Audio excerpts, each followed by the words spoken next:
I'm going maybe back to San Miguel. We are live now.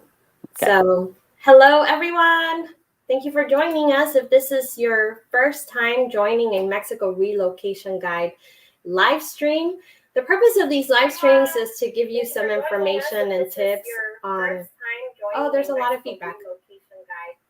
Let me see. The purpose of these live streams is to give you some information. Is that maybe on your end, Trish? I've got my headset on. What would I do to stop the feedback? Okay. Sorry about that. I don't know why that was happening. I think we got it figured out. Okay. Okay. Sorry about that. My name is Mariana, and the purpose of these Mexico Relocation Guide live streams is to give you some information and tips on how to move and live in Mexico the right way. And I say the right way because there's a lot of misinformation out there. There's a lot of really good information. There's a lot of free information, and there's a lot of really bad information. So the purpose of these live streams is to not only give you my perspective on what it's like to live in Mexico, but obviously other people's perspective. Like, for example, my guest today, who's Trish. Hello. Hello, Trish. Hi. Hola. She lives in Playa del Carmen and has been living there for 2 years now. No, I got here in June 30th of this year. Oh, okay. I'm sorry. Yeah. So very, very short. Very recently. Mm-hmm. But she already went through a lot of the different processes that, people would normally go through, like immigration, getting a rental, having, finding a place to live, all of that information. So she's going to be able to give you her experience. It's actually very fresh in her mind, so it might be even better for you to ask her some of your questions about moving to Mexico. So welcome, Trish. Thank you for being here today. You're welcome. You're welcome. Thanks for having me. I want to start off by asking you a bit about your background and how you ended up in Mexico, if you don't mind sharing that with our audience. I have been coming to Mexico for probably 30 years. Multiple places like Puerto Vallarta. I tried living in Ajijic, Lake Chapala area.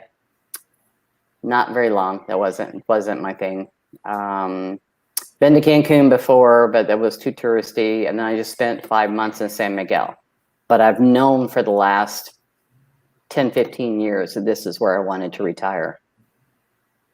And you mean this like Mexico or Playa? Oh, yeah. Okay. Oh, yeah, Mexico. Okay. I did a vacation in Playa 2018 and brought my sister down here because I'd always thought San Miguel, and then I saw Playa and I'm like, oh, maybe Playa. So I had to come check it out and try it and see what I thought. Yeah. Those turquoise waters really got you, the beach vibe. Yeah. Mm-hmm. Yeah, the thought of never being cold again, because Afghanistan, I worked there for 11 years and it's really cold in the wintertime. And I'm from Colorado originally. So the thought of being in shorts and flip-flops the rest of my life really, really kind of got me interested. Yeah, that makes total sense. Yeah. You're just now joining us. My name is Mariana. I am interviewing Trish today, who lives in Playa del Carmen. And if you've never seen one of these live streams before, you're watching Mexico Relocation Guide.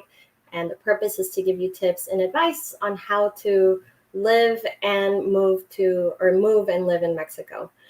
In the comments, by the way, if you see something scrolling down at the bottom of the screen, if you don't know if Mexico's right for you, we prepared a really, really extensive page on what it's like to live in Mexico. So it's completely free. Go ahead and access it. That's a link at the bottom of the screen. And it has a lot of information, and we update it very regularly. So just so you know, go check that out. Now, I want to get started with today's live stream with Trish. She gave us some background on herself, and you will have a chance to ask her your questions throughout this live stream. So feel free to comment, post your questions. You can ask her anything about what her move was like, what she does for healthcare. We are going to cover some of those topics, but any questions you have about moving to Mexico, you can ask Trish yourself.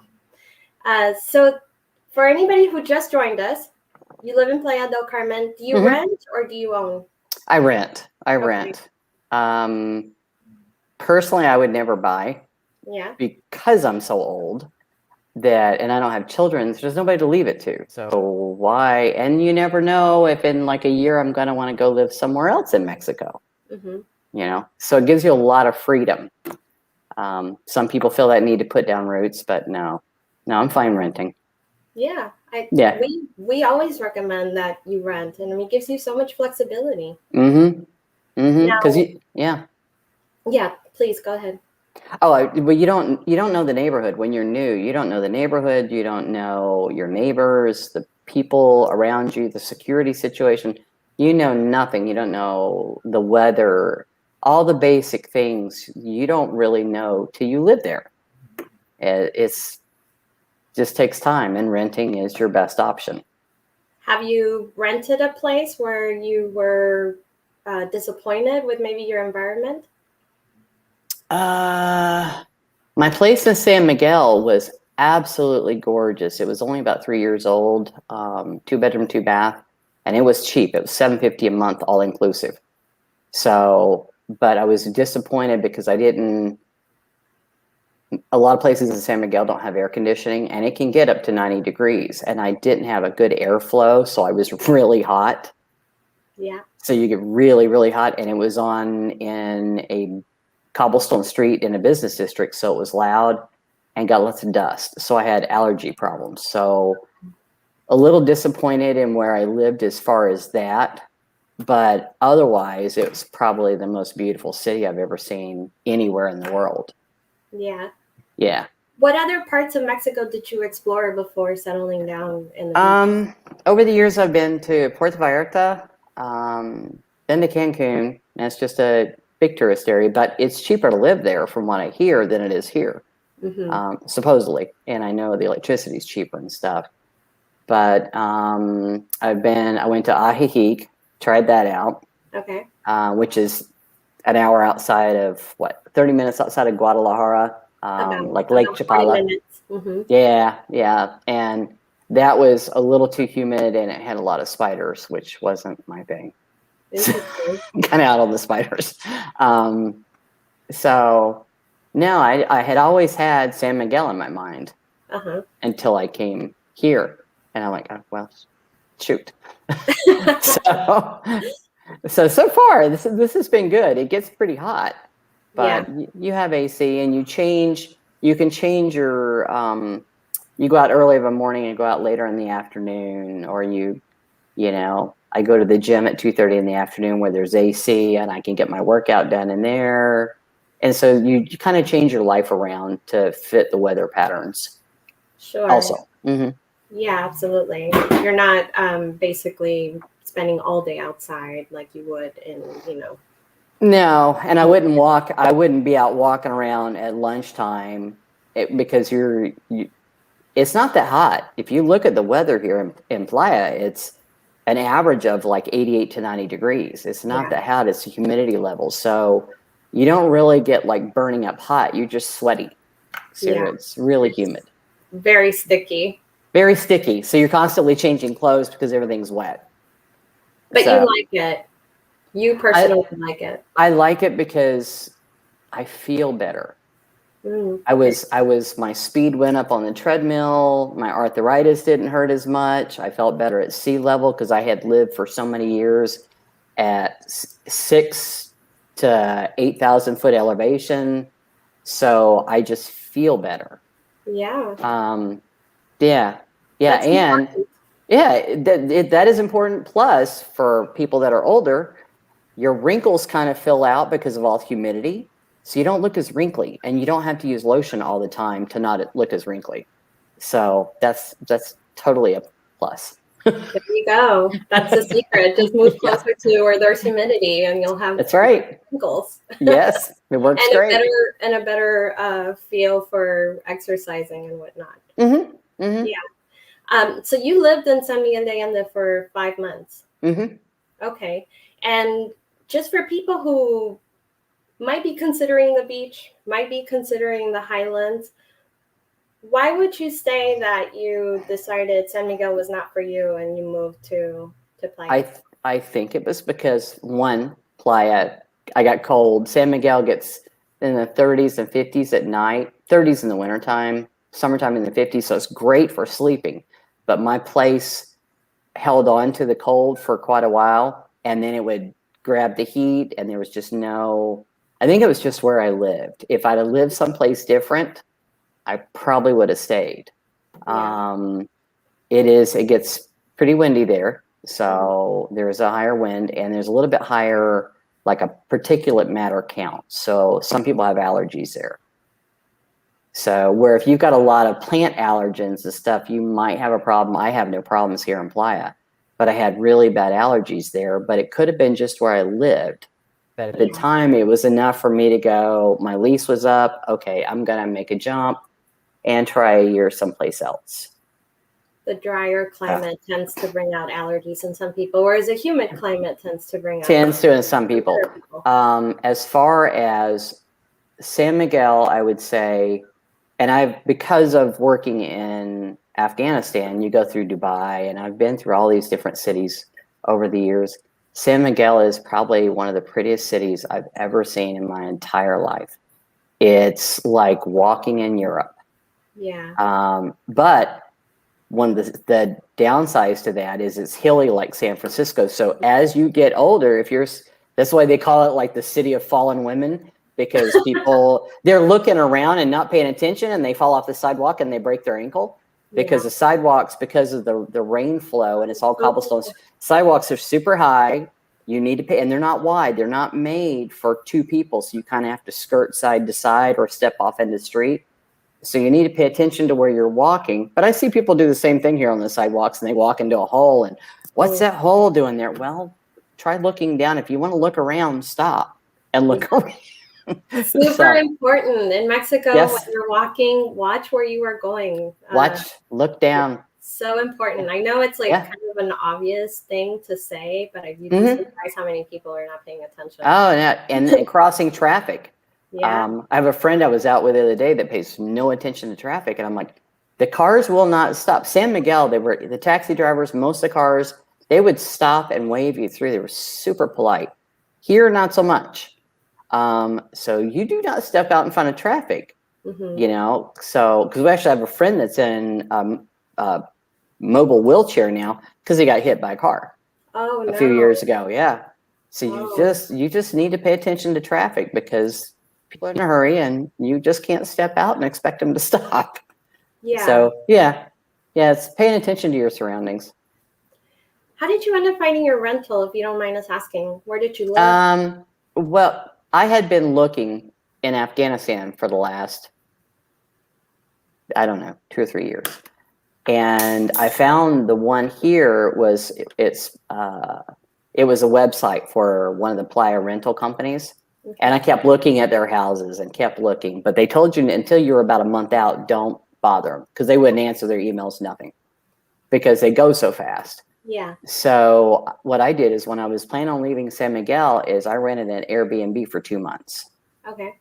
And I stayed in the Airbnb, and then I contacted them because to get my residency and stuff, I needed the Airbnb address here to do my visa process in the U.S. with the consulate. Mm-hmm. So it was to get an address, to look, to find a realtor that I liked, and luckily, the first one that I talked to, I fell in love with and worked with her. But you just take your time, and I found it online actually. When you stayed at that Airbnb for 2 months, did you try to negotiate any type of like monthly discount, or was that? I got a monthly discount through Airbnb because I came at June 30th, so it's kind of an off season. So I got a monthly discount. And before I went to the rental company, because I like the place enough, and it's just a few blocks from where I am, I talked to them to see if I could get something, because I was in a studio, but it was a big studio. But I talked to them to see if they had anything that I could get long term. And they had a different studio, and they had a 1-bedroom, but the 1-bedroom was like $1,600 a month. And I'm like, no. Yeah. That's way over, because I have a budget. I retired really early. COVID freaked me out, and I'm like, I'm done. Plus, then we pulled out of Afghanistan, and I wouldn't have had a job anyway. Yeah. But, so you have to stick with your budget, and there's so much out there. You just have to look. Oh, absolutely. There's Yeah. so much out there. Yeah. Yeah. Don't get discouraged if you go Oh, Lord. on Marketplace, or if you go to one of these websites and all you see is like condos going for $1,800 a month. That's not the only thing available out there. And in fact, we always talk about how some of the best deals you will find are by word of mouth, just talking to people, letting them know you're renting, and someone will point you in the right direction. They will. They will. I have a friend of mine is a Spanish teacher, and I went to her apartment the other day, and it's like 10,000 pesos a month. So it's like, what, $500 a month? And her electricity, she's less than a block and a half from me. Her electricity is half what mine is, because one, it's smaller, two, they're on a different grid. So they don't pay that hotel road grid for the electricity. So her electricity, she's got split unit Chigos in there. So she's got really good air, completely furnished. And it's got a pool and everything. And I'm like, okay, well, I know where I'm going to look when my year comes. Yeah. And that's another important reason why you should rent and not buy when you first move, because you'll have that flexibility to move around in different places. Yeah, and get out and walk. Yeah, walk around the neighborhood and see the places that you like. You'll see stuff on Facebook about areas that if they're getting broke into, if they're having any issues. So you're going to find your, like, really close to me is DAC, which is a fruit and vegetable market. Love it. They have like the best bread and fruits and vegetables. Well, it's like an 8-minute walk from me. So I now want to stay in this area, because for all my shopping, basically you have that, and you have a big mega market and stuff like that. Markets here will deliver if you're scared to go out and shop because of COVID or because of tourists. They will. So all my heavy stuff I have delivered, and it's cheaper than walking than taking a taxi back. You just have it delivered, and they bring it right up to your place. That's great. How do you feel the quality of the stuff that they choose for you is when you do delivery? The quality is perfect because I pick it out. I go through like Chedraui, so everything. I don't pick out fruits and vegetables. So I have specific things. I have like oat milk and this, that, and the other. So everything is perfect. The only thing I wouldn't do is, but there are people here that will do like Costco runs to Cancun for like 200 pesos, and you can get like big packs of chicken breast and stuff like that. Well, the chicken breast is chicken breast in Costco. So you can do it that way, or you can go to the store. I don't want to get heavy stuff, so I just get my fruits and vegetables, once or twice a week and bring them back. But everything else I just have delivered. But it's really hard to mess up a bag of black beans. Yeah, right. So yeah. And you mentioned you have DAC really close, so that's where you get your fruits and vegetables. Super close. They have really, and they're good. Mega's got really good fruits and vegetables, and they have ciabatta bread and things like that. So it's just according. So if you like Chinese food, if you like Indian food, DAC has a lot of spices, a lot of different rices, black rices and sushi rices and all kinds of things. So it's according to what you like. Yeah. You're going to spend a lot of money if you go out to eat. I mean, going out to eat is fine, and there's some decent restaurants here, but it also will up your monthly expenses. Of course, yeah. Yeah. Let's talk about that a little bit. Would you mind sharing some of your monthly expenses, like your rent, utilities? Yeah. Okay. Well, versus like San Miguel. Okay. San Miguel is $750 a month, all inclusive. And I had reverse osmosis, so I didn't need bottled water. Wow. So it was really nice. So a 20-liter bottle of water, and I go through about 2 a week, is equivalent to like $2 US. 40 pesos. It's not bad.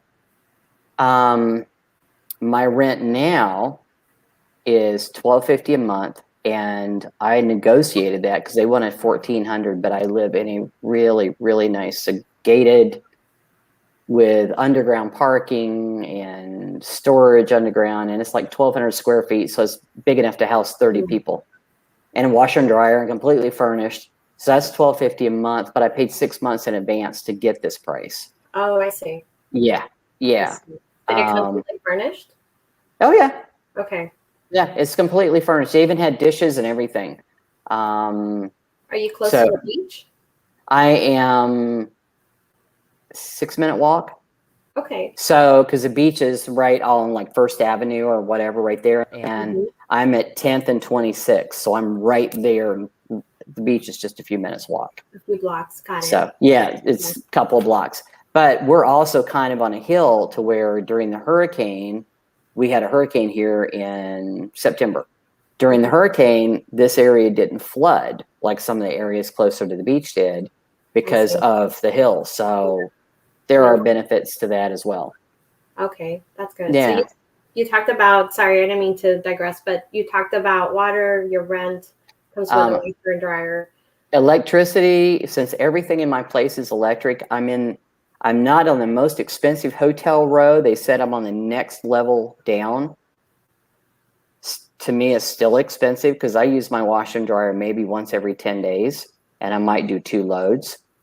My AC, I have it on at night in the bedroom, and in the daytime, I may have it on 3 hours total in the living room and keep the bedroom door closed to try to cut back. But my electric bill was $150, $148 last month.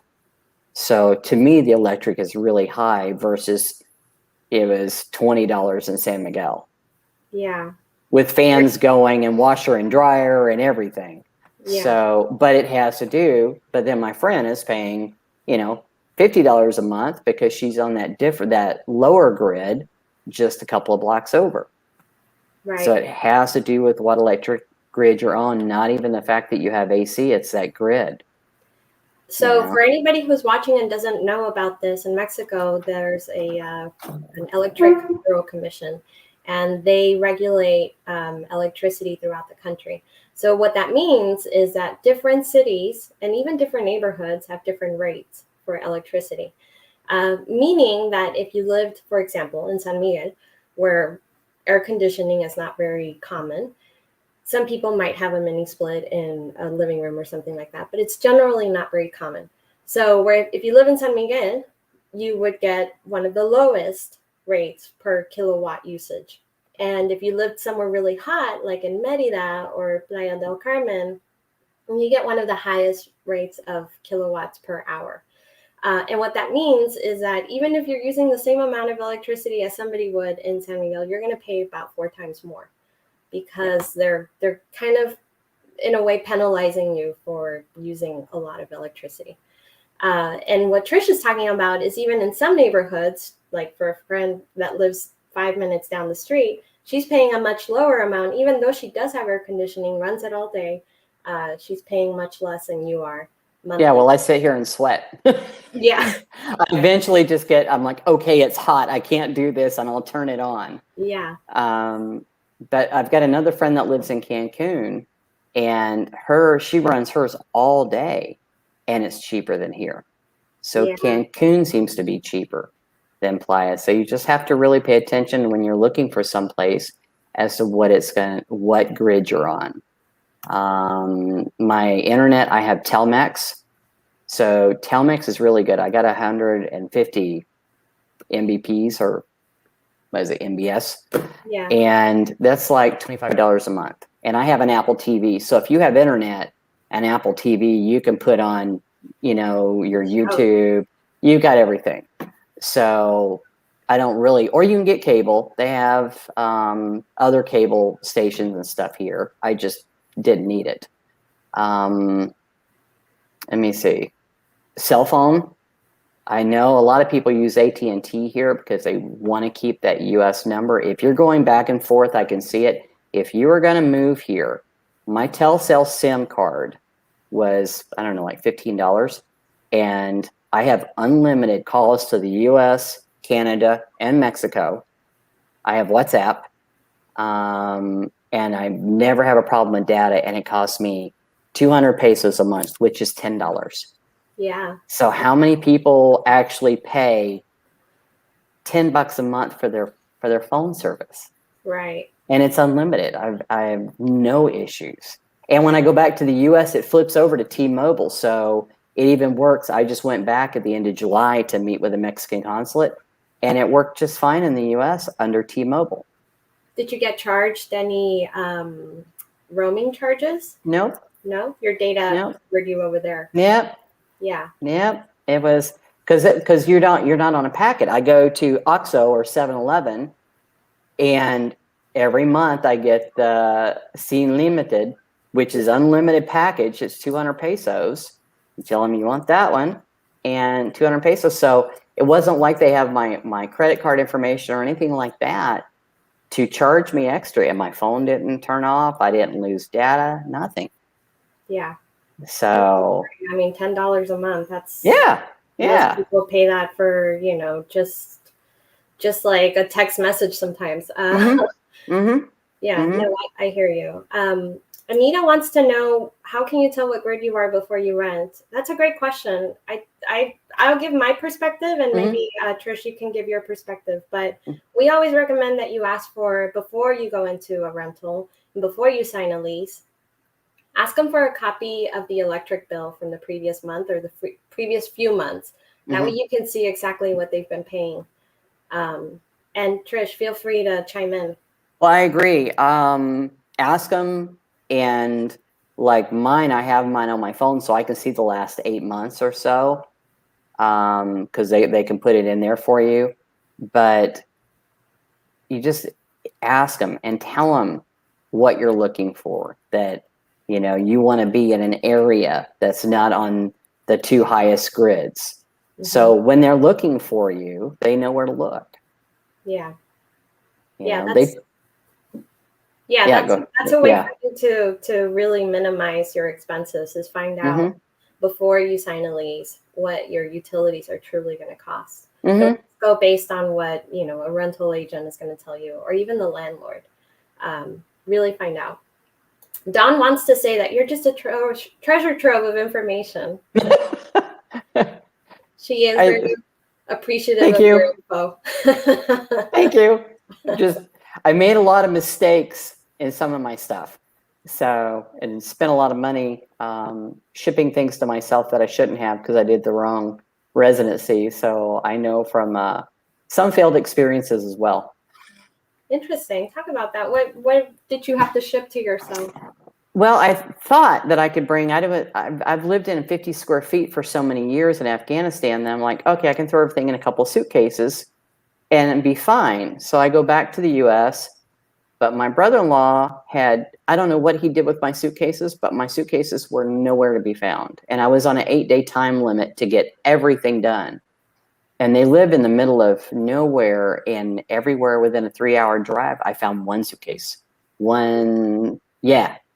So then I thought, okay, well, I've got my Foot Lockers from Afghanistan. I'll just FedEx it to myself, because I've been shipping stuff to Afghanistan for years, not thinking it's US to US, because you're on a US Postal Service. So I just FedEx it. Didn't ask the cost of FedEx in advance, because I left the stuff there to ship when he got to it. FedEx was $1,200. A Foot Locker is 16 by 16 by like, I don't know, 28 or 32, and none of them weighed over 40 pounds. So I spent $1,200. They get here to customs. Customs decides to pop one open, and customs has my stuff. So I had to pay a customs broker. Oh, yeah. So that was another $1,000. Okay. And then they still wouldn't, because I got a permanent residency versus a temporary. They would not deliver it to me. I had to find somebody else to have it delivered to, because I shipped it to myself. So my thing would be is, if I had completed the Menaje de Casa when I got my residency, when I did my paperwork at the consulate, if I'd have planned on that, I'd have been fine. Or if I'd have put the stuff in my suitcase, because you can't bring in all my vitamins were thrown away, my really expensive face wash, my moisturizer, certain things were thrown away when they went through it, because they even wanted to throw away my Q-tips because they were consumable. Luckily, they left them, but they threw away about 15 bottles of vitamins. So it's some of that, learn from my failed expensive experience to think about it. You're better off to pay, if you're not bringing a ton of stuff, just pay for the extra suitcases, pay the extra luggage weight, and bring it in. that way. If I'd have known in advance what I know now, I would have driven to Denver and bought the suitcases. I just Yeah, didn't. it would cost you a lot less than the money you spent making those. Yeah, I mistakes. spent over, $2,500, but I didn't know. So now I know. Yeah, what Trish is talking about is when you become a temporary resident in Mexico, there are two different types of residency visas. One is a temporary, one is a permanent. With either one, you get to do a maneje de casa, which means that you have to go through the consulate to basically do an inventory of your household goods for when you move to Mexico, be free of import taxes. Like you get a one chance to bring free of import taxes all your household goods, but you have to do it in that one maneje de casa. And it's a pretty tedious process, but it's worth it because you get, again, free of import taxes. And what Trish ended up doing is not doing a maneje de casa and shipping her things to Mexico as a permanent resident, which at that point, because you're a permanent resident, they assume you're never going to leave the country and they want you to pay that import tax. As a temporary resident, you're allowed to bring in things as long as those things leave within the time of your temporary residence. So a temporary resident can become a temporary resident for 4 years. And after those 4 years, you better bring those household items back to the US or Canada or wherever it is that they came from. So that cost you a lot of money, not knowing that. It did, and I did know that. I just didn't. When I went to the consulate, I didn't look for the suitcases in advance. Well, they were there the last 2 years ago when I went to the States, but I've been in lockdown in Afghanistan for a year for COVID, so I didn't know they disappeared. Yeah. It's just not doing my due diligence. And if you don't plan on driving, like, what you talked about, it's always worth it to just pay for the extra luggage. Yeah, just pay for that. And I met a lady at the airport in Cancun that she flew back and forth because she worked for the airlines, and she'd bring like 4 suitcases every time. Just bringing the whole household down here. She just paid for the extra luggage. Yeah. She had to pay for the ticket. Yeah, and I don't mind paying for the taxes. My taxes were like $238 on my stuff because I didn't have much. So the taxes weren't bad. It was having to get customs involved and the shipping cost, because I wouldn't have spent $1,200 at the airport on my suitcases. So, once you got a customs broker involved, it extra, like big money. Big money. And having to rush to get my residency done quicker so that I had that to show them, only to find out I couldn't get it shipped to me anyway. I had to ship it to somebody else. I see. So, yeah. Lessons learned. Yeah. Well, we talk a lot about this on our Mexico relocation course. It's all included in there. It saves you costly mistakes like this. If you're interested, go to the website. It's going down here on the bottom on this on that banner. So feel free to go to that website. We include all that information in our online course. Would you mind, Trish, talking to us about your process for residency? Can you go through that? Yeah. I have been going through that and printing out paperwork because I went straight from Afghanistan to the US for 2 nights in a hotel and then straight to San Miguel. I was gonna go back to work. And then when so many cases of COVID started, in our camp, I kind of said, no, I'm retiring. I'm done. I'm too old to get sick and then be sick the rest of my life and all my retirement money to go into dying. So the process was, if for a permanent resident, they really want you to be 60 or over. Mm-hmm. They approved mine because I had enough in one of my accounts. Okay. So you print out everything. And one thing that helped with me is the fact that I had already signed the lease where I'm at now. Mm-hmm. And I didn't need to, but I took the copy of the lease. And she said that's what cemented it and gave me permanent residency, is because I had a year lease already signed and I had enough money in the bank. Interesting. But yeah. But actually, very hard on that. So the fact that they gave it to you early, or before meeting that 60-year-old threshold. Yeah, I was 56 at the time, or just turned 57. It was super fast, super easy. But I went through Denver, and got in, was in and out in like an hour and a half. Was really good. And then on Facebook, I had been given the name, and I talked to my rental agent, and they said, yes, this is person. There is a person here that's really good at helping you through immigration. So I got all my paperwork together when I came back, because you only have 30 days to get through the immigration process, whether you're a temporary or permanent. You have to get that done. So I contacted her before I left, let her know when I'd be back. I took photos on my phone and sent her everything. And now it's changed to where you can get in and out in one day, because she'll prepare all your paperwork and take you and it to immigration. I sat there and waited for like an hour and a half. Next thing I know, they're fingerprinting me, took my photo, and 5 minutes later, I have my permanent residency card, and I'm done. Yeah, forever. Yeah, for good. Yeah. And that's why I wanted it, is so that I didn't have to do the 6-month runs, because now that's stopping. And I've known for years that I wanted to live here permanently. Especially for people that want to retire and don't have the so-called money that you need in the U.S. to retire. Now they're saying like $1.5 million, $2 million. Most people are never going to have that, but you can have a beautiful life here on so much less.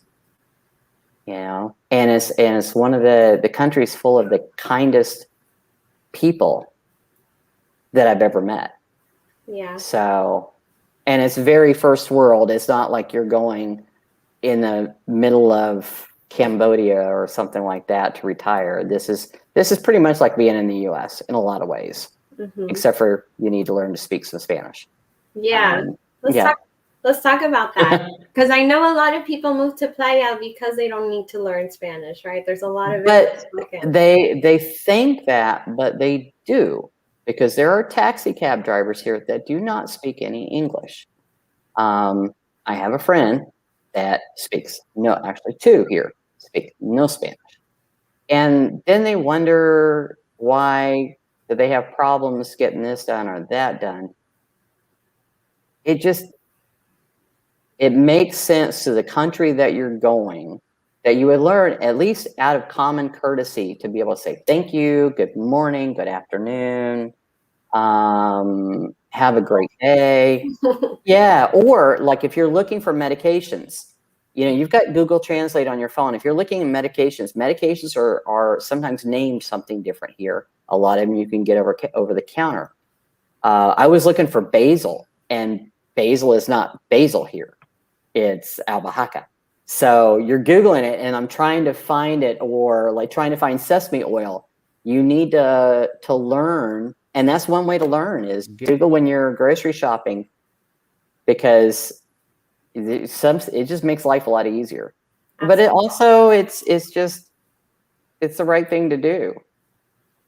Yeah. To show a little respect. Yeah. It'll get you further. I mean, it'll definitely get you a lot further, for sure. And maybe even like your lease might be in Spanish. Your electricity bill will definitely be in Spanish. So it's very important that you learn at least the basics, and a little bit at a time, and eventually you're going to be pretty close to fluent, if not fluent. Oh yeah, and like Duolingo it's an app. It's not even an app. You can just put it in Google and look for it. Duolingo's free. You can pay for it, but you don't need to. I've been using it for about 6 years. Yeah. So doing like 10 or 15 minutes a day. So that's a free app that helps with all that, starts from the very beginning, basic, and helps. There's Rocket Languages. This is more expensive, but it's really good. There's other things that you can do, and you pay attention to what people say. It's just, then I realize I've mispronounced something. Okay, I got it now. I got it. And you're so excited when you get it right. You're like, woohoo! Yeah. Or when somebody doesn't need to go like Monday or excuse me, And it's even making, like, for my gym, because of COVID, we're only allowed 4 people in there at a time. So making an appointment. So to know your times, because some of our people at the gate speak English, some don't. So I can tell them that I need an appointment. I want it at this time, every day. And you can just say misma hora for the next day. and they understand, and it's a simple thing to do, but it makes everybody's life easier. But, and it, like, okay, Amazon, for all the people that, all of us Amazon holics, Amazon works down here. But in case people in the US don't know it, my Amazon was running out in July. Amazon's what, $119, $120 in the US for Amazon Prime. About. Amazon in Mexico, Amazon what .mx, you can get basically the same things. A lot of it's exact because they bring it from the US. So you can get Amazon Prime here for what, $59, $60 a year, 55, something like that. So it's half the price. I could still get my Kindle in English. I could still get my Prime Video, everything. So you can still get the same things, almost everything shipped in. Yeah. Yeah, and it's here in 2 or 3 days, just like it is in the US for half the price. And if you can't find it on Amazon.mx, you can still look at it on Amazon.com. And sometimes you just pay a shipping amount. And you pay a shipping, yeah. Less than like buying it on Amazon.com. Yep. Yep. And you can look at both, because I still have both accounts, and I can flip them on my phone as to which one I want to go through. But yeah, because that's how I get my cat litter and certain things is just easier from Amazon. And like the sizes for like shoe sizes and stuff, I'll get it from the US because I understand the shoe sizes and just pay the fee to get it shipped in. Yeah.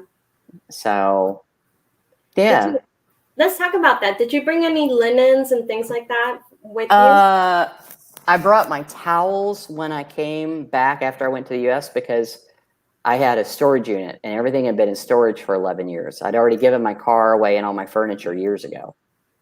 So I went through and I brought back some towels, washcloths, things like that, some dish towels, and I brought back my pots and pans because I've had them for years and really like them. And my, rice cooker and little Cuisinart food chopper, stuff like that. But the linens, I bought linens actually at Walmart. And I bought one of those bed in the bags, and the linens are great. I mean, I know everybody wants their like 600 thread count. Yeah. But I've had those, and these are softer. So I was fine with the bed in the bag here. So I've been told that and read that about bringing your own linens, but I have not found that necessary. That's actually probably better. And I'll tell you why, because a lot of people don't realize that mattress sizes in Mexico vary slightly. So your linens won't fit perfectly if you bring them from the US to Mexico. So it's probably better that you ended up buying them there. And it's like when I was in San Miguel, I had a matrimonio bed, which is like a queen size bed, but it's shorter. So if you'd have brought queen size sheets, it wouldn't have fit. And then you would have had to have the bands to get it to fit. And you just buy the sheets here. Yeah. So yeah, I've had no problems. They had towels in the apartment, had towels in my Airbnb. I've had no problems with any of the dishes that I've had or anything else. But if there's, the only thing I can tell you is it's really hard to find here is measuring cups. Oh, interesting. Really? Yeah. Yeah. It's like you have to get them on Amazon. And I've talked to a bunch of Canadians and Americans, and measuring cups are a tough thing to find. So bring your measuring cups in your suitcase if you really need those. That's so interesting. What an odd thing. I mean, you would think many bakers and people who need very precise. You would think. But I looked like in La Comer, which is a really nice grocery store. Now, this is exclusive to Playa del Carmen, by the way. I don't want everybody to think that like you can't find measuring cups in all of Mexico. No, this was in San Miguel. I couldn't find them either. I went to. You couldn't find them in San Miguel? No. But I was also looking for U.S.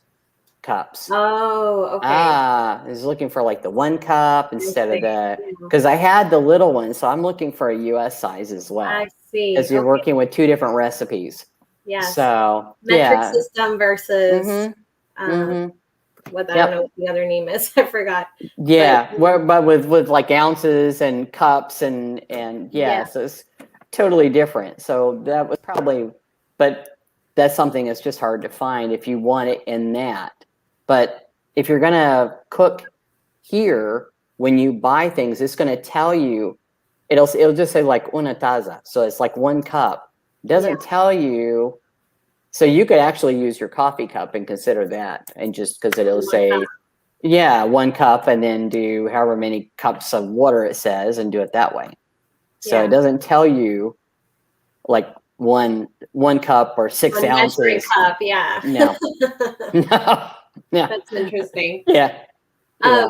Would you mind? So you started talking about some of your expenses on a monthly basis, and you're young, you're in good health, but have you thought about healthcare and insurance? I have. I actually was watching a thing on it the other day, and I think I know that New York Life covers you. There's different insurance companies that cover you, but it has to do with whether you want to be covered just in Mexico or internationally if you travel a lot, or as you get older, you get Medicare. I've got a friend here that he has a Medicare, and for $350, him and his spouse could be life flighted back to the US to have his surgeries done there. Personally, I would have my medical work done here, because after leaving Afghanistan, and because you've got depleted uranium and all kinds of stuff, so it's just a really horrible place to be for all those years. I wanted my health checked when I was in San Miguel. So I've had a full cardio workup to include a stress test, had an echocardiogram and EKGs and all that. And with all the visits, it was under $260. That's out of pocket. That's no insurance. Sure. Massive amounts of blood tests run, like 8 tubes to check for everything, because I have a doctor in San Miguel that is a regular doctor from Baylor, but she's also a naturopath. So she was checking everything. That's good. And that was $223. So your copay in the US would be more than likely what I'm paying out of pocket. I paid less than $500 to have my teeth cleaned, have my teeth whitened. I had a 30-year-old crown replaced. So had the temp, and then the new one they put on is the diamond and whatever, zirconia, so that it's white, and that was less than $500, and that's multiple visits to the dentist. X-rays, a full set of my head X-rays for my orthodontia and stuff. The full X-rays was like $125. So at this point, I'm not. If you got catastrophic insurance to cover, like if you were in a car accident or something like that, or a chronic disease like or cancer or something like that. If you had diabetes or anything like that, so then I can see it. Right now, I'll look at it. But we also have socialized medicine here, so you can. I mean, you're not going to have your fancy hospitals, and you're not going to have the private room, but you can get healthcare here as well. Yep. As long as you're a resident. Mm-hmm. As long as you're a resident. Have you registered for that? What is it? The IMSS, or what do they call it now? INSABI? INSABI. No, I haven't. I need to find somebody to help me to do that, though. Okay. So I do want to register for that.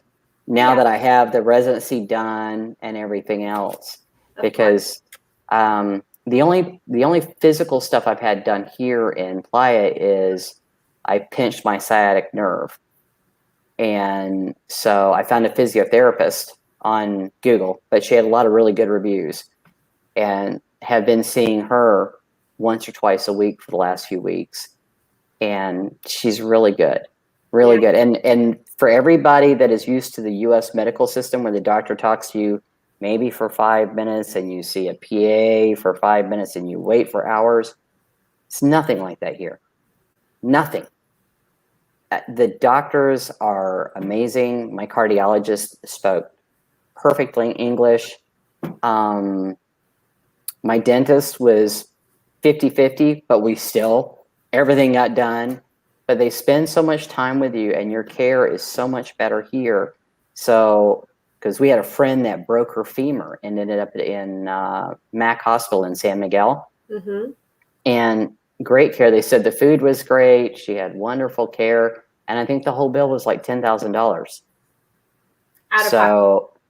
that was with no insurance, out of pocket. Yeah. And so that's for multiple surgeries because she had fractured her femur in multiple places. And she was in the hospital for quite a while. So you could spend that in one day in the hospital in the US. Oh, easily. Yeah. Easily. Yeah. So, like I said, because I've seen so many doctors going through trying to make sure and double check that I was in good health. It's so much better here. Just the overall healthcare system and the way the doctors treat you like you're a human, and they ask questions and they listen. So it's like you matter. You're not just another box to tick off, and they don't ask you for your insurance information up front. None of that. I guess if you go to the hospital, maybe. But like for my cardiologist, the dentist, they didn't ask any of that. You just make an appointment and you just go. Yeah. You don't have reams of paperwork to fill out. Nothing. Yeah, you felt like the care was truly the priority, not getting paid, not getting you on a prescription, and not getting you on, like, and that's one thing you'll find here is they're not, a lot of the doctors are not big into pushing the medication so much as to an alternative, something, there's lots of tinctures, other things you can do here. So more holistic, yeah. It is more holistic, but if you need medication, I know a couple of years ago when we were down here, the cholesterol medication my brother-in-law was on was really expensive, and that was with a VA paying and his copay, and we could have got it for like a tenth of the cost here for the exact same thing, same maker. Yeah. My thyroid medication I used to take, I could buy 13 months of it here from the same brand, same milligram, same maker, everything. So I could buy 13 months and take it back, which is not legal, but I could, for what I pay for 1 month copay in the US. Yeah. It's highway robbery, isn't it? I know. Got to line those lobbyists' pockets somehow. Yeah. You know? I actually did a really, really thorough analysis of this, and I'll include a link on the comments. We did a thorough analysis of like the 50 most common prescriptions in the US and their equivalent in Mexico, and I include costs between the two. It's completely free to you guys, so I'll include it in the comments. But exactly what Trish is talking about,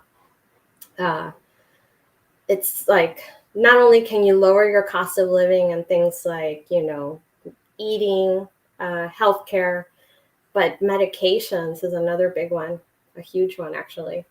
Yeah, it's a lot cheaper. It shows you how much we're used to overpaying in other countries. Oh yeah, and it's like I had a sinus infection in San Miguel. I went to my corner pharmacist. He had his little tongue depressor and had his light. He checked me. I didn't even have to go to the doctor.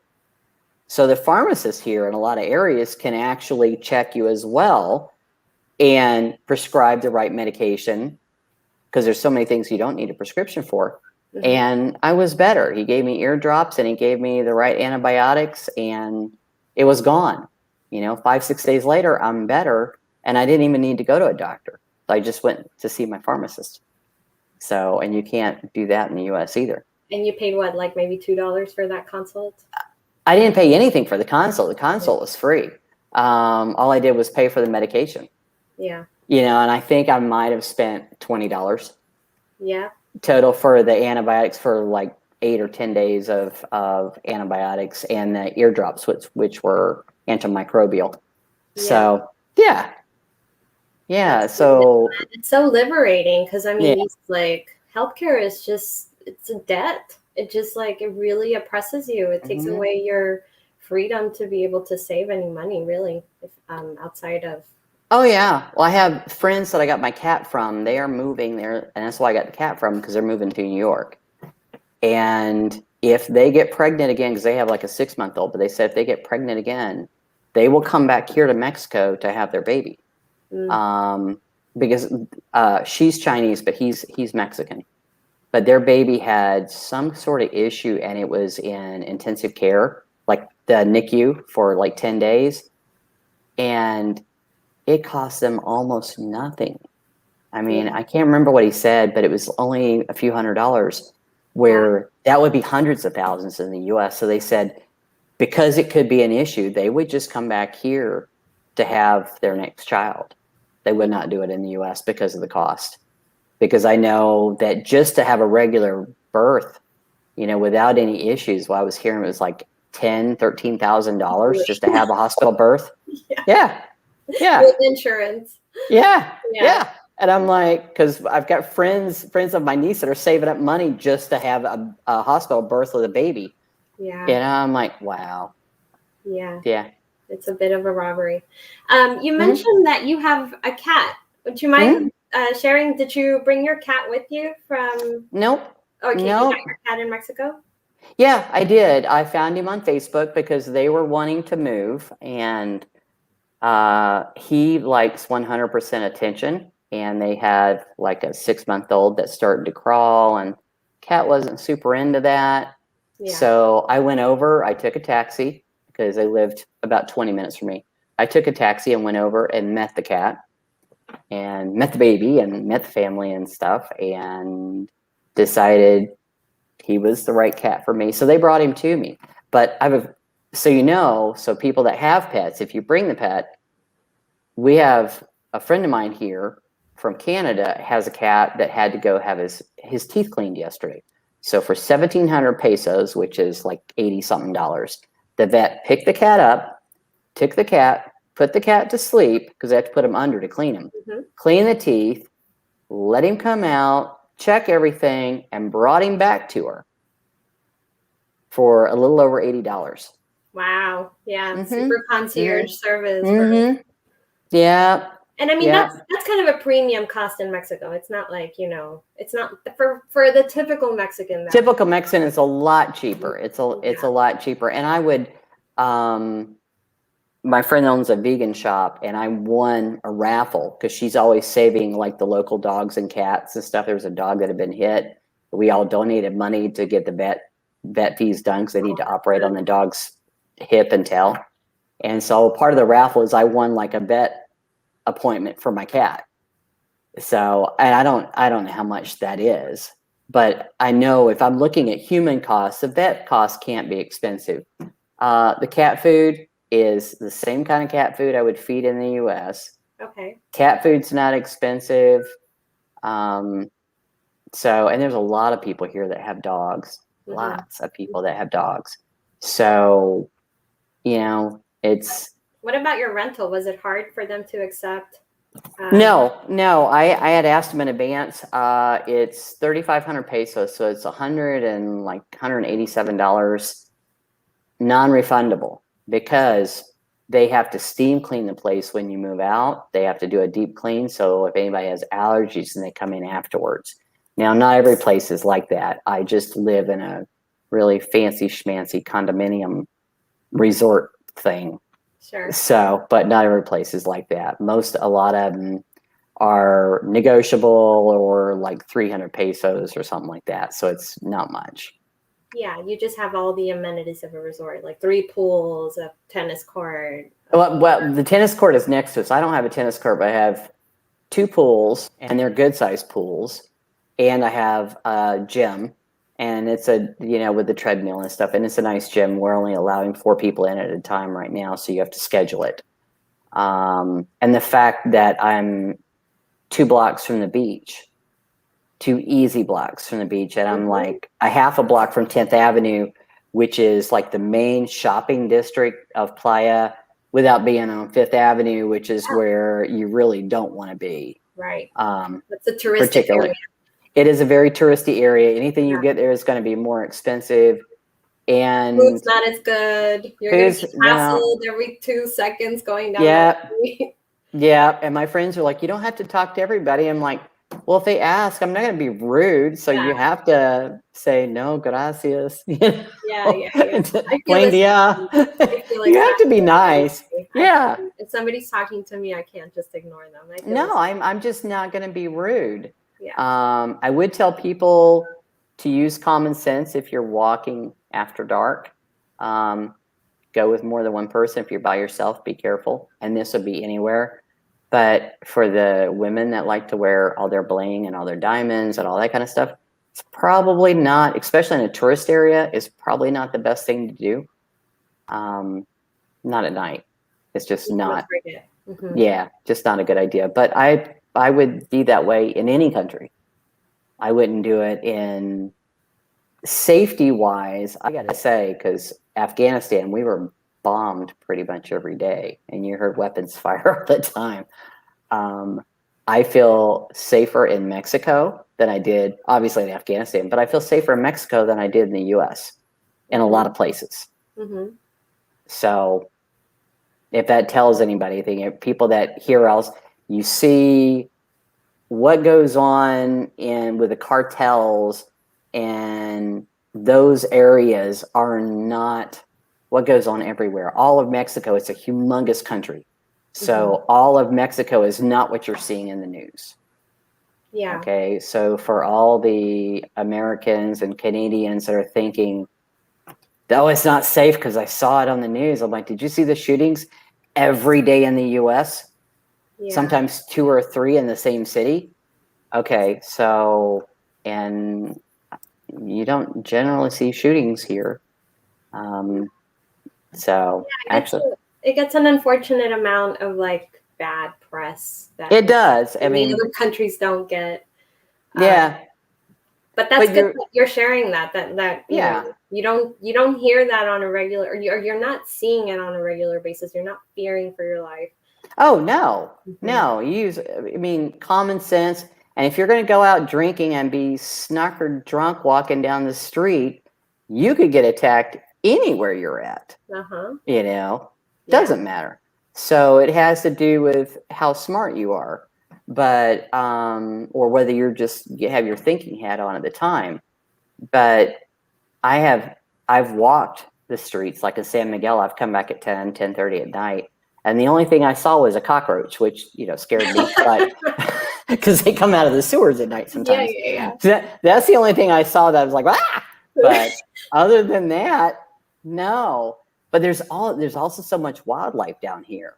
You see coatis and these agoutis, which are these little, I don't know, they're almost like the coatis are like a raccoon with hands, and you can feed them, because I know a lady that feeds them, and she feeds them like dog kibble, but they have hands like raccoons, so they're nice and soft, and they'll take the food from you real gently.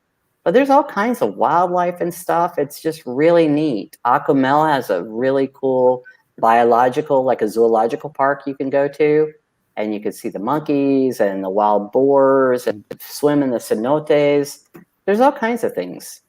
Yeah. Playa del Carmen, or the whole Riviera Maya, is my favorite for that reason. Like there's so much biodiversity, so much. You see iguanas on the side of the street. Oh yeah, huge iguanas.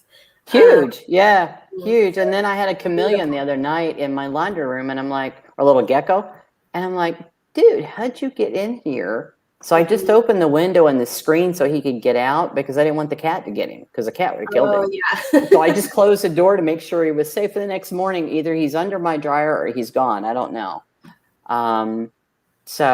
But in the flora and the fauna, the plants, I mean, you have the jacaranda trees, which are absolutely stunning. Flowers, it's just beautiful here. Yeah, I agree. I'm so happy that you love Mexico. It makes me happy to hear somebody express themselves so nicely about my country. Yeah, it is, like I said, that's how I've known for 10 years. I've always felt like I came home. Every time I came back here, it was like coming home. Even before I spoke any Spanish or anything, it was like coming home. But then so I just knew this is where I had to retire. I haven't looked at Costa Rica, and everybody's thinking, Medellin and all these kinds of, I'm like, no, it's Mexico, because the fact of the Mexican culture is very family oriented. You take care of your elderly, which I'm Native American, and I took care of my parents until they passed. So that's very important. It's the fact that your family is number one. Yeah. And that to me is just beautiful. You don't get disrespected when you're older, where in the US you can be invisible. And I mean, I don't think I'm at that point yet, but give me another 20 years and I'll be in that invisible section of the age timeline in the US that you're not invisible here.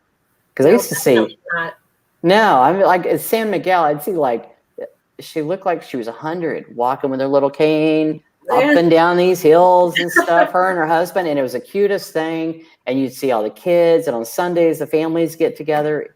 It just, for me, it's just beautiful. It's wonderful. And I don't have that kind of family. So then you kind of can feed off of it. When you don't have that, you're just like, oh, it's so cool. A Mexican family will take you in. That's for sure. Yes, absolutely. It's really cool. Let's talk about how you get around. Do you own a car? No. Okay. No, and that's one of the reasons I chose here. And I chose, like at San Miguel, I chose where to live so I could walk to where I needed to go. And I've walked up to 40 or 45 minutes to where I needed to go. And then if I did a big grocery shop in San Miguel, I'd take a taxi back. Here, I have Chedraui, or you can have Walmart or whatever deliver your stuff. So my heavy stuff, my oat milk and my coffee and creamer and all the heavy stuff that I don't want to lug around, I just do like once every couple of weeks, I'll do a major shop on Chedraui and they deliver it. Last time my delivery fee was 38 pesos, which is like $2. Yeah. And then I tipped the guy 100 pesos, which is like 5. Well, a taxi, I would, because Chedraui is not close enough to walk to easily. So you're taking taxi there, taxi back. You're looking at least $10-15. And it kind of cuts back on how much you're spending. You can see everything online, but if you're not that instant impulse shopping either. That's very true. Yeah. So you think about it, your impulse shopping, it backs off a little bit. But my fruits and vegetables, because it's so close, I can walk to Mega, which is Soriana's right here, or I can walk to DAC and get organic vegetables. So your smaller shops you can do every few days or just when you need something, but it definitely cuts back on how much you spend. Yeah, and then you're not lugging it all around either. And for people who don't know this, every grocery store in Mexico has a line of taxis outside because it's very common for people to take a cab to the grocery store. So every grocery store has what they call a sitio. And that means that it's like a place where it's a designated place where taxis, where you can grab a taxi from. But beware that taxis are more expensive in Playa than they are in San Miguel. Okay, Playa to bring me was like 150 pesos to take me 6 blocks. Okay, from Walmart. And then I could go from La Comer, which would take me 40 minutes to walk. It takes 20-25 minutes to drive because of the traffic. And it was 60 pesos in San Miguel.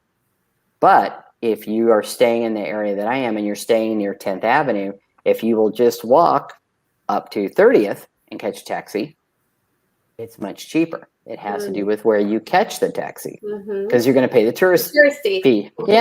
Yeah, it's according to where you go. So just walk a couple of blocks and catch a cab. But that's why I started having it delivered is for the heavy stuff. I'm like, well, why am I walking? And then you're shopping and then you're paying extra when I don't even have to do that. And I can still get out and walk and go get my other stuff. But the stuff that you buy, you generally buy your dish soap and your laundry soap. You buy the same thing every time. Yeah. You know, toilet paper, paper towels, all that kind of stuff. Quality isn't going to change with packaged goods. No.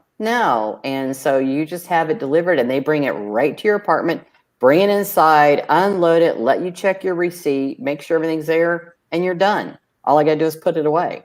Yeah. So. It's a wonderful thing. Yeah, it really is. Those services are truly, I think they really boomed during the pandemic. They did. Especially in Mexico, because I don't think Mexicans had really adopted the whole like getting groceries delivered until the pandemic. Like it truly boomed.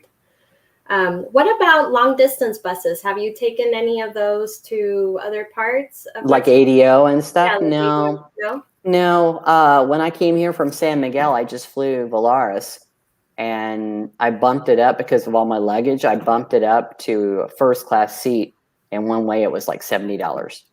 And it was a 23-hour drive if I'd have taken a vehicle. So no, I haven't. And I wouldn't now, even though I'm vaccinated, I wouldn't now because of COVID. Okay. So I don't want to be in an enclosed space for that period of time. But I've read so much about it for years, how you could have air conditioning buses with TV and bathrooms. And they had specials to where, like when I lived in Ajijic, you could go from there to, I think it was Puerto Vallarta or something, or Mazatlan, one of the two. You could take, it was like, and it included your hotel and your food for Thanksgiving, for the whole Thanksgiving weekend. It was like 275 US. Yeah. Yeah, so these are first class buses. And then there's collectivos here you can take, and there's local buses. So there's other ways other than taxi to get around. Like I said, COVID has changed, because I've ridden in the collectivos before, that COVID has changed the way I do things. Yeah, your own personal My own personal comfortableness with being around people. If I go out to eat, I go out to eat where I can sit on a patio. I don't go to indoor spaces to eat and things like that, because people have to realize that the vaccination rate here for the locals is not as high. So even though I'm vaccinated, I can still carry it. If I get it from somebody that has it, I can still get it and carry it and not know. And so if I'm getting on a bus with a bunch of people that are not vaccinated, I put them at risk. And that's what I don't want to do. I don't want to make anybody else sick. That's very like conscientious of you to think of it that way. Not just because you don't want to get sick, but also you have to realize that Mexico does not have the vaccination that maybe Canada or the US has. No, they don't. And even if you are vaccinated, there are many people that aren't yet. And it's not because Mexico doesn't want to vaccinate people. It's just that, they run out of vaccines. They run out of the vaccines. Yeah. Because that's what I had told you earlier, is I was in San Miguel and saw that they were doing a vaccination drive on the 50 plus, because my landlord had done the 60 plus, and she just kept telling me to look at the Facebook COVID-19 SMA site.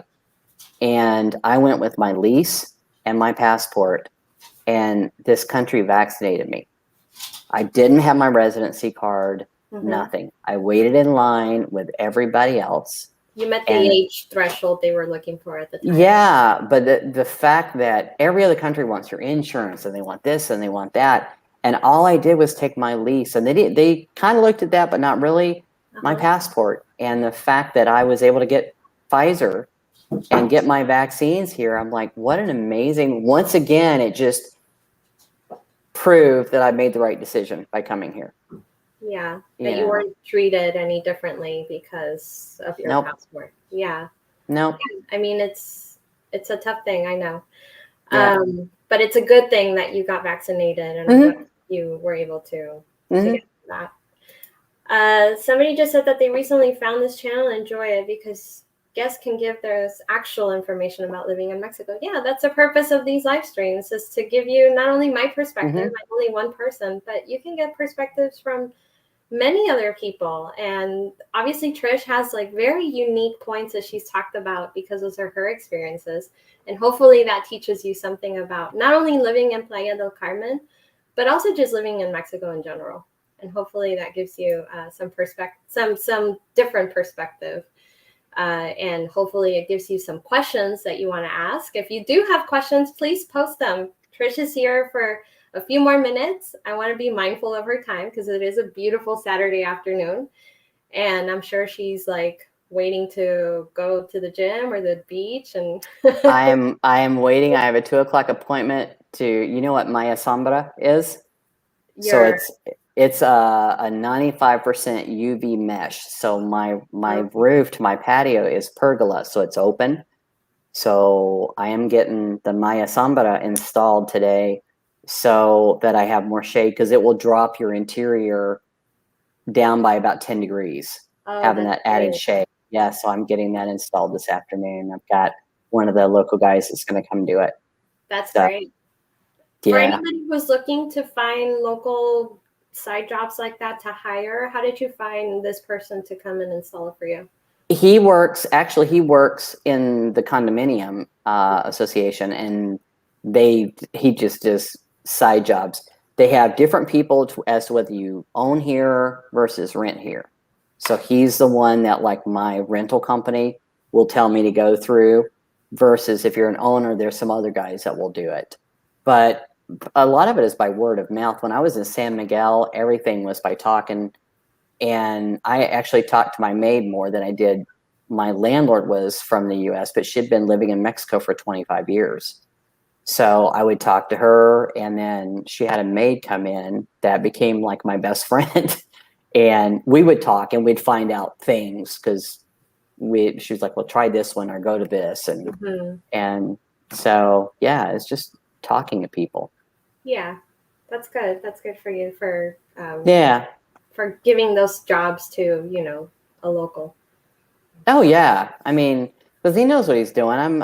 I wouldn't have a clue, and I don't know who else you would ask. I mean, I have no clue who else I would go to ask, but I wouldn't ask anybody that wasn't a local to do it, because I would assume the guys here know what they're doing. Yeah. So yeah. That's interesting, because you moved to Playa without knowing anybody, right? So I didn't know anybody in San Miguel either. How did you make friends? What did you do for, socialization? That's the thing that we've talked about before. You are who you are, and when you move here, you might think your life is going to change, but generally you revert back to whoever you were before you came. My socialization was always work, because I worked 12 hours a day, 6 to 7 days a week for 11 years. And my socialization was work. When I wasn't at work, I was doing yoga and sleeping. Here is basically the same thing. In San Miguel, I knew my landlord. She introduced me to some of her friends.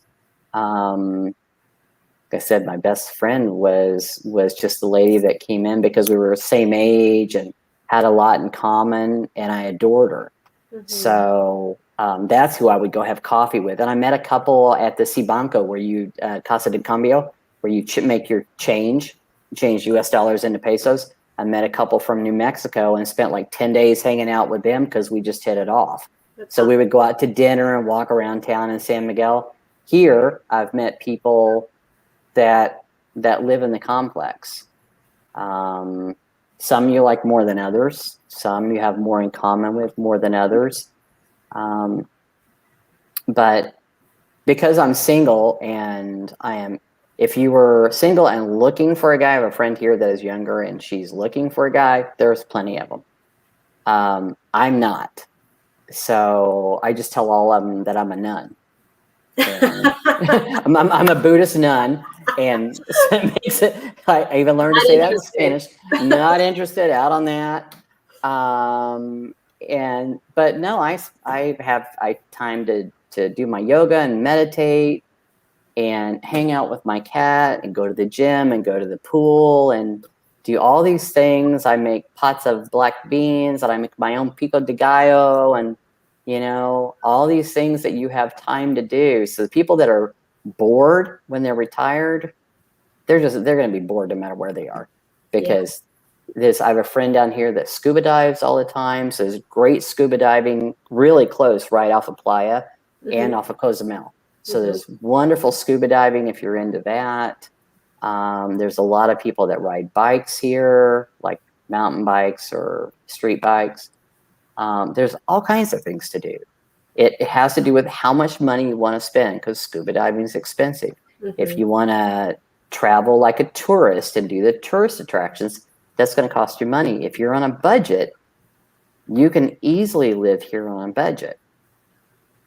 Also, it's just, tracking what you do and making sure you're not going over it. And so we'll spend more days on the beach instead of like taking the island hopper, the ferry. Oh yeah.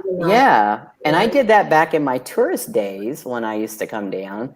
Now it's like, I'm fine hanging out by the pool for a couple hours. I can listen, put my podcast in and listen to Rich Roll on my podcast. There's other things I can do. And physically, I'm healthier because I'm going to the gym and I'm taking the time to do all these things. So, yeah, it's all in what's important. If you like to paint, for people that haven't been to San Miguel, I haven't checked it out here, but San Miguel has one of the best art schools, Instituto de Allende, in the world. So there's all kinds of places that you can learn batik and different types of art and pottery. And so this is a place also that if you want to discover, take the time, something that you've always wanted to do, if you've always wanted to paint or draw, or like I learned to swim here. I couldn't. Really? Yeah, I couldn't even, all I could do was dog paddle. Okay. And that wasn't very good. So I've slowly ventured out and learned to swim. Great. Yeah, not in the ocean. There's sharks and shit there, but in the pool, in the pool is fine. Baby steps. Baby steps. No ocean. No. But yeah, so this is if you are retiring, this is the time. If you want to read more, whatever you want to do, there's so many things to do. You know, you just have to kind of look outside yourself and say, well, God, when I was 10 or when I was 6, I always wanted to try this. Well, this is the time to try it. Yeah. You know, there's a lot of cool things you can do. There's also a lot of people that are working from here. I've got neighbors that are down here for 3 months that are, you know, the nomad workers, that they call them. Yeah. So we get a lot of those so you can come down here for that on a temporary. And there's work visas. So if you're going to work, I don't know if you have to have a work visa if you're doing the nomad. Not if you're working for a company outside of Mexico. Outside the U.S., yeah. So, and if I was still working for my old company and working online and stuff, I could do that from here. Yeah. You know, so yeah, there's just so many options. It's like I said, it's just like the U.S. has all these options. You just have to explore them. That's true. You know, yeah. But I don't have winter time and I don't have to wear tennis shoes except for in the gym. Yeah. And I haven't put on a pair of long pants since I've been here. So, awesome. Yeah. Yeah. There are benefits. You were able to retire early. And I would have never been able to do that. Was offered a job. I was working for a company in the U.S. It was offered a permanent position because I was a contractor, and offered a permanent position the same day I was offered a position to go back to Afghanistan because I'd taken a year and a half off. And I decided to go back to Afghanistan because I could make enough money to put away, and because I knew I could retire here I don't have anywhere near what they say you need to have to retire. Mm-hmm. But I have my financial advisor look at it, and I have enough to live till I'm 120.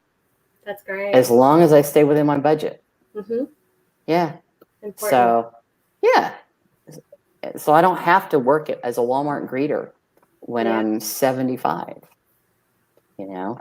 So it just has to do with what you're looking for. And for people that have grandkids and children and stuff, if you come down here and get a little bit bigger plate, rent a little bit bigger place, and you can still get that cheap, then your family can come visit you here. That's right. And I mean, it gives them a vacation. Airports are everywhere. It's not just yeah. You know. It's yeah. A lot of people have questions around that. And I mean, there's direct flights from Cancun, there's direct flights from from Querétaro. Or Leon. Or Leon. Leon is really good because you can Leon is a small airport, really easy to get in and out, not like Cancun, super easy to get in and out of. And you can get Bijio Go, which is like shuttle service. Mm-hmm. It's $30. Yeah. And they will take you, and it's an hour and a half ride through some of the most beautiful countryside you've ever seen in the mountains. And they take you to your address for $30. Yeah. So, you know, and you're out of the airport in 10, 15 minutes, which you can't say in Cancun. So in Cancun, beware that you will be in the airport for a while. But way more hectic, way more tourists going to Cancun than Leon. Yeah, and that also gives you where do you want to live if you are happy with the tourist areas, if you like the weather enough and you're happy with the tourist areas, but you can live in I don't know how to say it. Excoco. I don't know. There's a beach area that's not so touristy, a little bit farther down. Okay. So you can live out there, so you're not quite as much like in this downtown Centro 10th Avenida area. So there's all kinds of places. You mean in Playa? A Balantun. So you can live a little bit farther out. I found a 2-bedroom, 2.5 bath townhouse, 2-story townhouse, completely furnished. And it was like $583 a month. My only problem was it was nowhere near for me to be walking. If I had a car, it would have been perfect. Sure. But it was absolutely beautiful. It had hammocks in the yard, and I could have grown my own garden, and it was just perfect. And so much cheaper than where I'm at now. But it wasn't right for you. Well, it still might be in the future. I may end up just figuring out a way to get my groceries delivered and do something a little different. Yeah. You know, get a driver that I get once a week or so. Yeah. Yeah, get a scooter. Yeah. Well, I know we're topping here the hour, and I want to see if anybody has any further questions for you. Mm-hmm. But I want to just your last thoughts for anybody considering moving to not only Playa but just Mexico in general. Were there any surprises that you would give somebody a watch out for that you'd like to mention? Good or bad, maybe not even just bad, you know? Any surprises? You will be blown away by the beauty of the country and the food. Food's really good.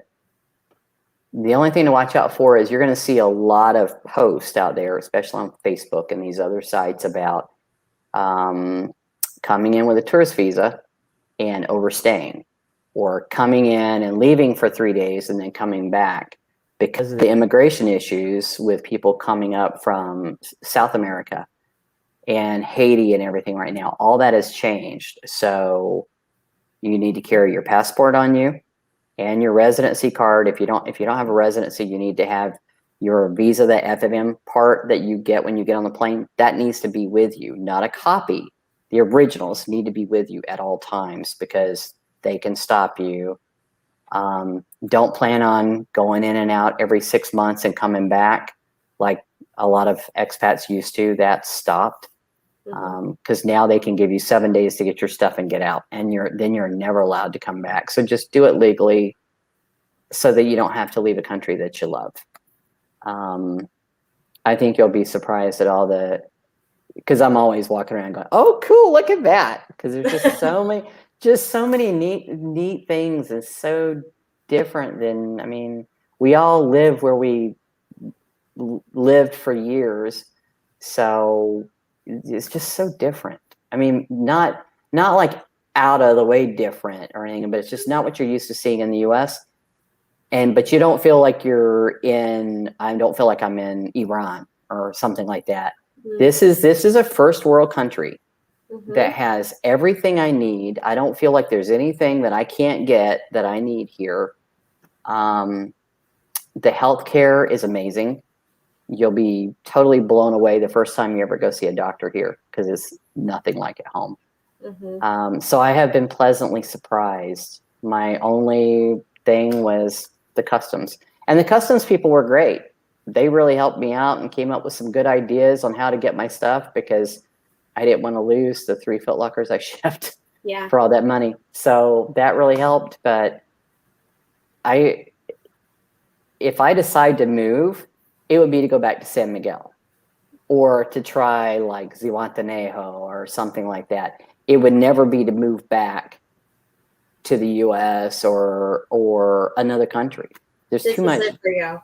Oh, Mexico's too big. There's too many cool places to go. But San Miguel, because it's not so touristy, and it has some of the best restaurants in the world. Their food is phenomenal. So I'm thinking maybe I'll have to pack my cat up on the plane and go back there in a year. I don't know. We'll see. We'll see how the winter treats me here, what I feel. Yeah, you know? exactly. Yeah. But it's a great country. And for people, just give it a chance. If it's in your thoughts, take 3 months, 6 months, come down and check it out. Why not? You have if you're one of the countries from the no visa required, you can come in for up to 180 days. Why not? Yeah, and just check it out. But there's so many people, and I used to work with a lot of guys from like the UK and stuff, and they go to the resorts. You're not going to find out anything if you go to a resort and you stay in this little resort like Xcaret or something. You're not going to find out anything. You have to actually get out and see the area, and that's how you know if this is right for you. Yeah. If you want to live in a little tiny bubble community full of nothing but expats, they're out there. But that's not really Mexico. There's so much that you're missing by doing that. It's just a wonderful country. Yeah. Thank you. Thank you so much for expressing yourself that way of Mexico. I couldn't agree with you more. Yeah, but I may be biased, but I do appreciate you being so just honest about your experience and for spending your afternoon with us. And everyone who is watching, thank you so much for watching. I hope this has been valuable to you. I hope you've learned some new things. You now have a friend in Playa del Carmen, who's Trish. And I hope that, you will continue watching our live streams. We have another one on Wednesday. We're interviewing a gentleman who retired in Huatulco, Oaxaca. So it's going to be very interesting for you to learn what living in Huatulco is like. And then, also just a different perspective. So thank you so much. Thank you, Trish, again. You're welcome. Thank you. Thank you. Yeah, I'll be watching you Wednesday. All right. There you go. Okay. All right. Thank you, everyone. Take care. Bye-bye. Bye.